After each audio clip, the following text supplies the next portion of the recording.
You see, I have been thinking about this topic for a long time and I wanted to make this video.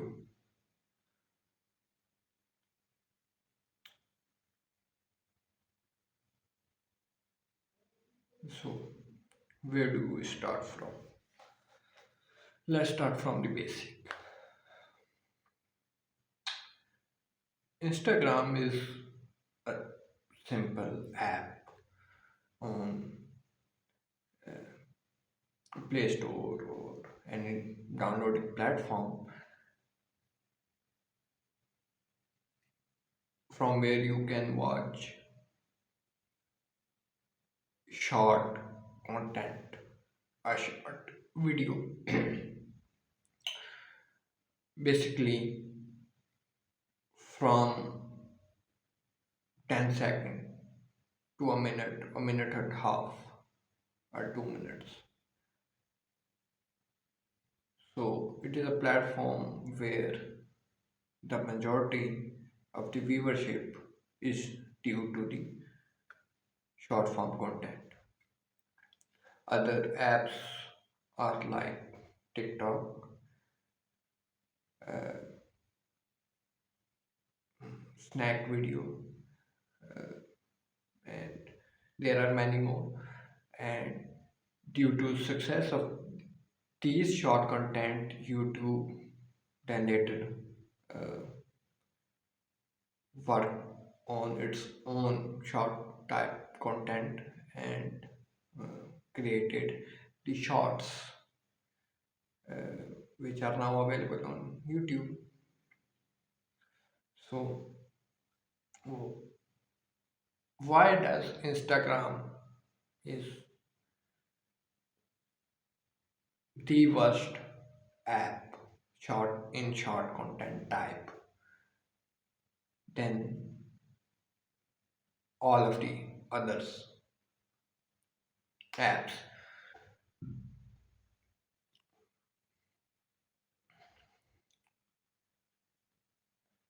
So now we have to dig deep. That was basic.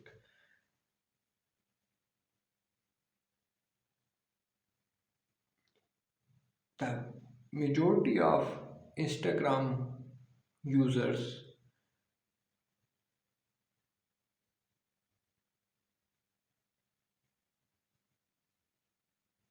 do either comment on a video or watch comments on the video, and mostly these are real people, like 99%. These are not bots. Meanwhile, on the other apps, there are a lot of bots. So on Instagram, we are sure that if we are watching a comment on a video, on a video, it surely is a human. So it feels more natural and more authentic to read that comment and to get sense of what people think about that video.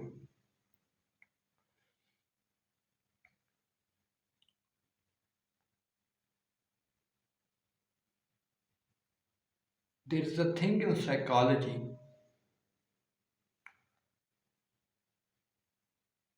that we tend to follow the masses. A clear example of this is that if we draw two lines on a board and one is slightly larger than the other one, and suppose the first line is slightly larger than the other line, and if a person enters in that room where the two lines are drawn, and if we asked him which do you think is the great line in length of those of two, and if he sees majority of people are choosing line B only in order to trick him, majority of people will be tricked. They will choose B. They will go towards the masses, and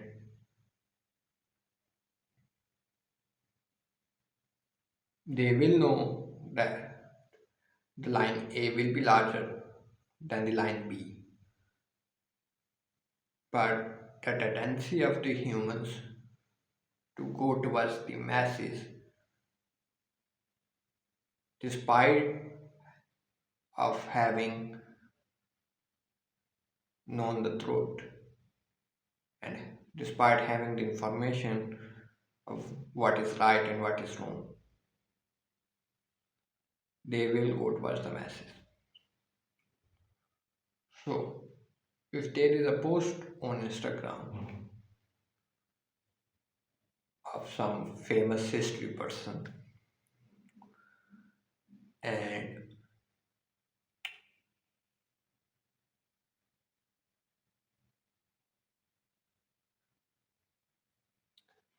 the comments on that post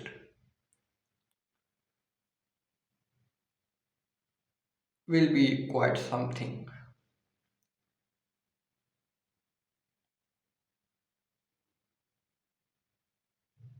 So then a person coming on that video having those comments will have an impact on the viewer. So the question is, where do those comments firstly came from? Because if a video comes and it has no view, no comments, and I am the first person that comments on it, I need a brave heart. And I will never comment on a video that has like no views. Already no one has commented.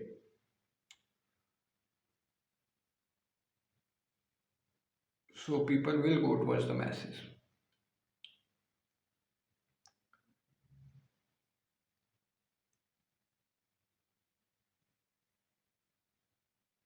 It is a racist app.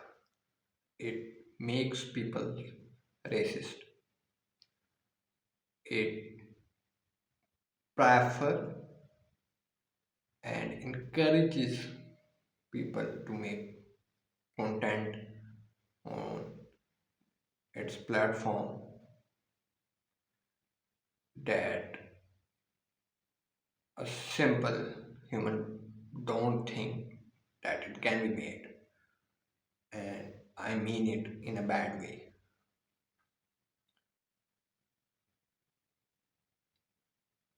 But people do enjoy it. People spend hours and hours on Instagram, and they and after watching hours of brain rot shit, they do feel like shit, but they get the dopamine they wanted from those shorts on Instagram. And I have a question. What do you think is the average number of shorts or reels a Gen Z person watches in a day?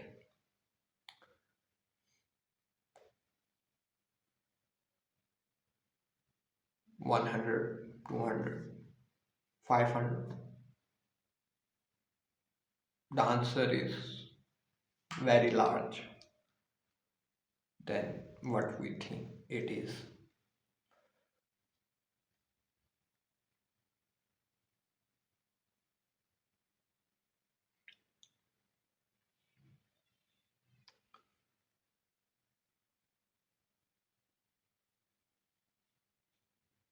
3,000 to 4,000. And if you think you don't watch 3,000 to 4,000, next time you go on the spree on Instagram or TikTok, just think about it.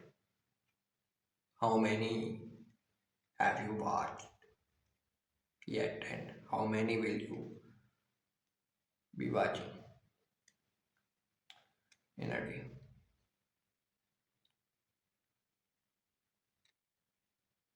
So that dopamine gets people to watch, to comment, and to share because they think they are getting something from it. They are getting something, they are getting dopamine, they are getting information, a laugh,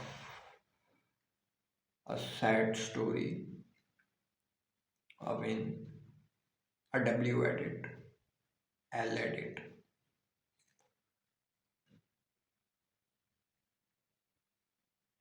poetry,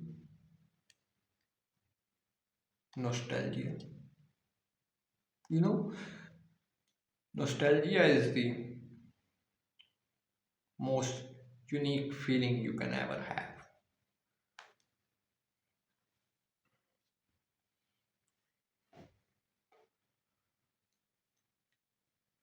In a way, nostalgia is very weird. You get all that fuzzy and warm feeling in your heart, and at the same time, you feel sad about something that happened in the past, and you can't quite get enough of that. And I think personally, it is quite sometimes dangerous for us to have nostalgia. I'm not talking about PTSDs. I am talking about nostalgia specifically. And I think I can prove it to you. You see, nostalgia gives us that warm and fuzzy feeling, which makes us to live in the past, to think about that the past was always better. Past was something that we can never ever be able to go on that level to achieve that. There is nothing we can do to get that feeling again in the present because that was only possible in that particular moment. That can no longer be applied again.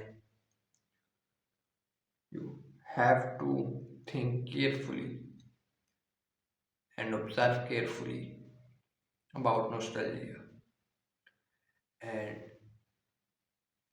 what most often happens on the Instagram is that it gives us nostalgia about something, and in the result is that we lives in the past and we can no longer thinks about the future in a way that can help us.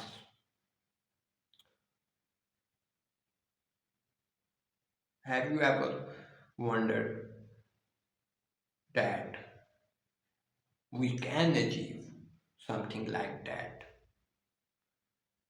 I can achieve something like that if I work hard. I will get the feeling that I am getting from that nostalgia. I will get that feeling from this thing if I do something about it. I hard work, put some time into it.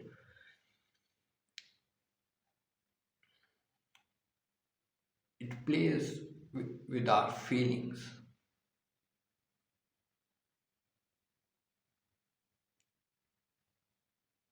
and I am focusing on Instagram, but TikTok is cannot be ignored in this way because on both these apps, the algorithm on these things will, if you give them like an hour, they will get all things about you. They will know everything about you, what you like, what you dislike, how are you feeling, what you want to see, what you don't want to see, what political party you support, what political party you don't support, what countries you like, what countries you don't like, where you want to go, what are your dreams. You know that something is quite personal. You don't want to share these things with everybody. These are your personal things, and these are the things, and there are others, but these are some of them which makes us human, which makes me, you know, which uniquely identifies me. These are the things. What is my dream? What are my hobbies? What are my interests? What do I want to do? These are quite personal things, and spending some time on it, Instagram and TikTok, they will get to know. The algorithm will know, and you will train it. You are training it, and the dopamine we are getting from this short type of contents eventually fried your brain. Your brain will be fried from these dopamine doses. What do you think will happen if you give a computer a command to do something in this direction and then a command in 180 quite opposite direction? Then again, then again, then again, then again, then again. And if your computer is not fast enough, they will not handle it. And if it is fast enough, we will argue that our mind are much better than the computer these days. Although they are evolving, although they are getting better, but still at this moment of the time, we are better at the computer. Although they are very close, but point is, even if the mind is fast enough to handle it, you still need some time to rest. And if you're watching daily and your mind is training daily, then your emotions will be all over on the place.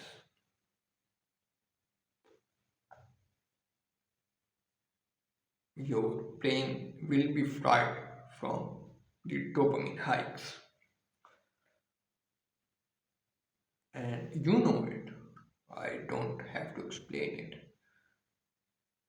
if you are suffering from it. And in my previous video, how to get rid of this brain rot syndrome, as I would call it, a brain rot. So if even I give you 1,000 arguments, if you know it, you have it. I don't have to give it to you. And you have to watch that video in order to get a better understanding of it. But you are getting my point that if you have it, you know it.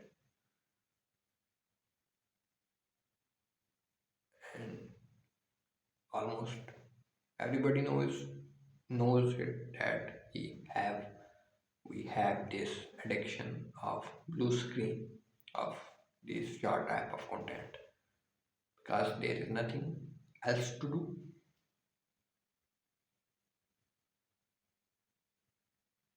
There's nothing else to do.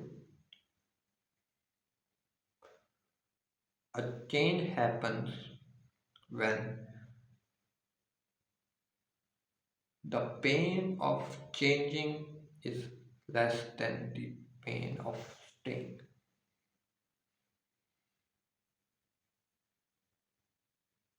That's why when people are most hurt, they are on their lows.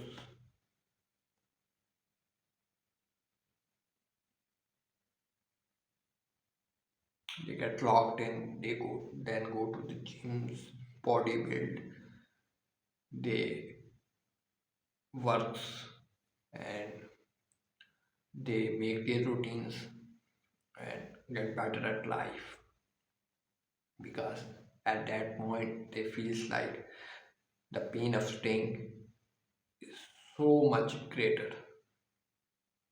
They cannot stay that like. So, and if you are wondering that how we can, like, can I not watch these type of videos, and I have tried, if you think I have tried of not watching and I have failed repeatedly, is there a way? There is always a way. And then any other person, the person who is suffering, knows what he has to do in order to get rid of that addiction. But there are many other ways quite helpful, like as I mentioned in that, there will be a link in the video, typical YouTube video.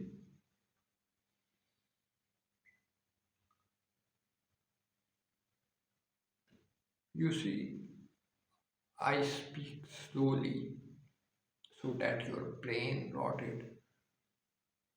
rotted brain get the importance of your mental health.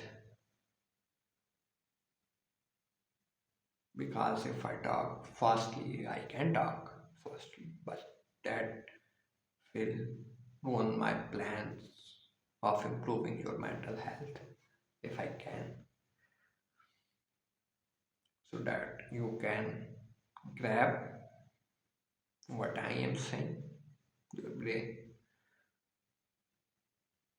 your brain will think that this is quite unique. Why is he talking that slowly? Why there are long pauses?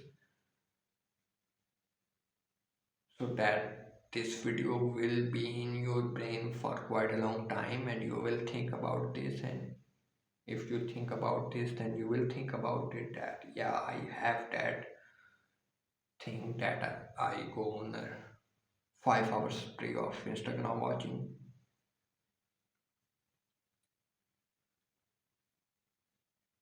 and you will think that I have to get rid of it, that is not in my health. I was watching Scarlett Johansson interview that she once went on the Instagram and she spent 15 minutes and she thinks it was a waste of time. 15 minutes. 15 minutes. 15 minutes, you idiots.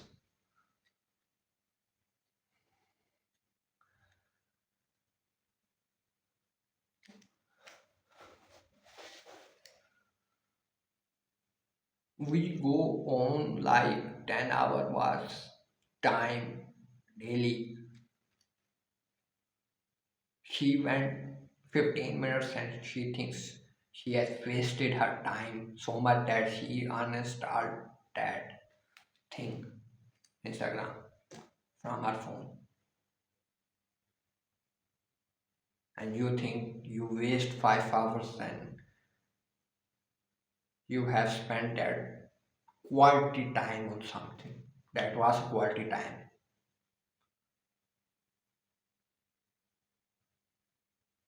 You have to get rid of it. You are in thick of it. And everybody knows.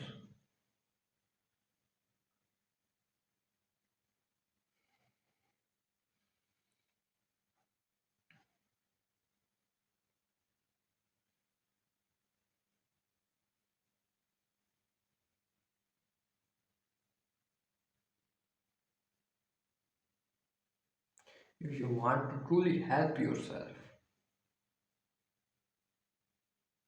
and every other person was against it, you will get help from yourself and from the other sincere people in your life. But if you truly want it, and if you don't want it, then even if I send 2 hour video, you will not get better. So you have to identify that yourself, and I can help you as much as I wish it to be helpful. And so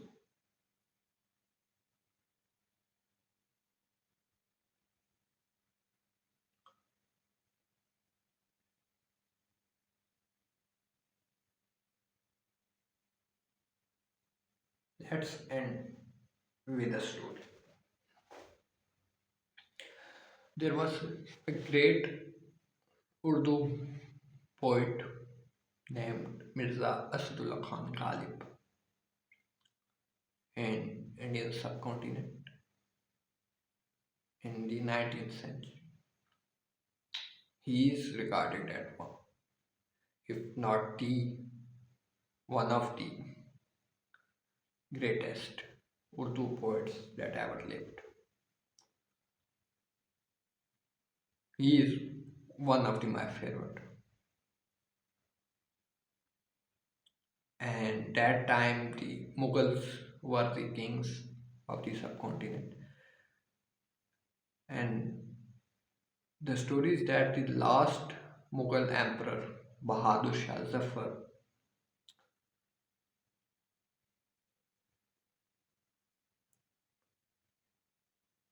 teacher was the last emperor teacher was also another poet named Ibrahim Zok.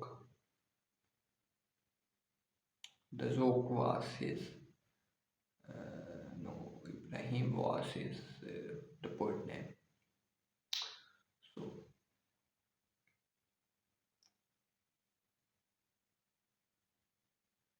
and there was this clash between two poets Ibrahim Zok and Mirza Sadullah Khan Ghalib. Ibrahim Ghalib. And one day the Ibrahim Zog went on the royal balcony, like four people carrying a sitting place on which he was sitting, like a balcony, a royal carrying, and he went in front of Ghalib's house, and upon discovering that he was passing through, he shared a, he said a line. Ghalib said a line, बना है शाह का मुसाहिब फिर है इतराता. Upon making the teacher of king, he walks like this.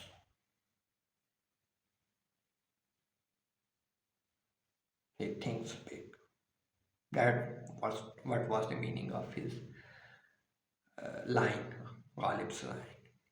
So Ibrahim Zog listened it and he said, "How dare he?" But at that moment, he went away. Later that day, he told the king Bahadur Shah Zafar, which was also a poet, along with the last emperor of the Mughal era. He told the king that we should invite him in the palace for this mushaira, this poetry competition, this poetry, not a competition, but a session, a poetry session in the royal palace. And uh, so he accepted it. He came, the session began. There was a king, there was Ibrahim So, there was Khalid, there was other poets, and whole palace is filled and the session starts. So here's the interesting thing for you to watch, like half an hour, which I appreciated thoroughly. Please subscribe. Thank you. So subscribe, subscribe, please. So my silly face. So so the session starts and the Ibrahim Zouk, the Sheikh of the teacher of the emperor said, present us the line, bring the line that you said. So he said, Bana hai Shah ka masahib phir etrata. The emperor liked the line and he did not like the line and he said, Mr. Ghalib, जनाब गालिब आपने ये line क्यों की, क्या मकसद था? Why did you say this line? Are you challenging my teacher?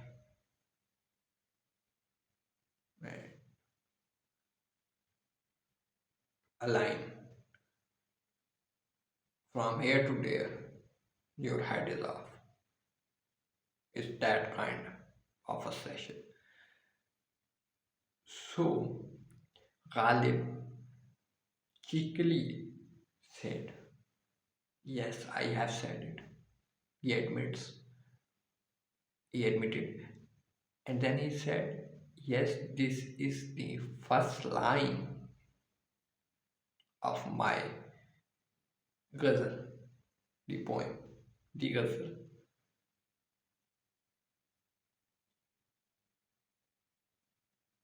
So Ibrahim Zog knew that he did not in fact have a brother.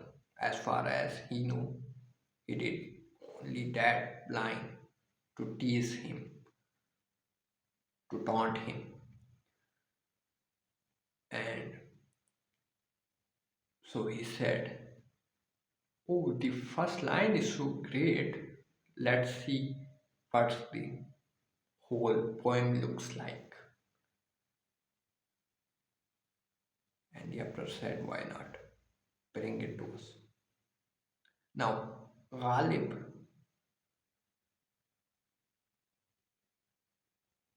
what do you what do you think Ghalib did? He has no poem. That was the only line he had said at that time, and he had lied about that. It was the line of his new poem, whole poem. He only has said this.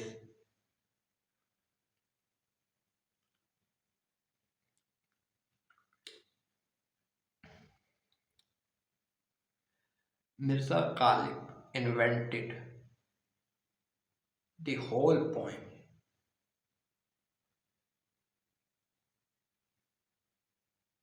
in that sitting, and he was, some reports are there. I think I watched some series. He was reading from a paper, and he read the whole poem, whole ghazal, and after reading it,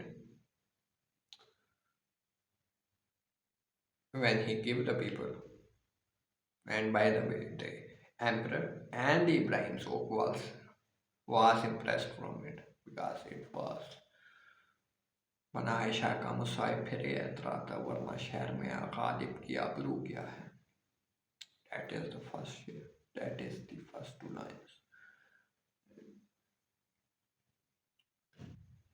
And the paper from which he was reading was empty.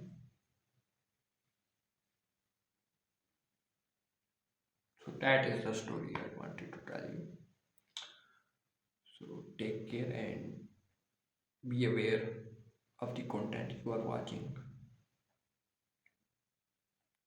Stay safe, and I hope you get better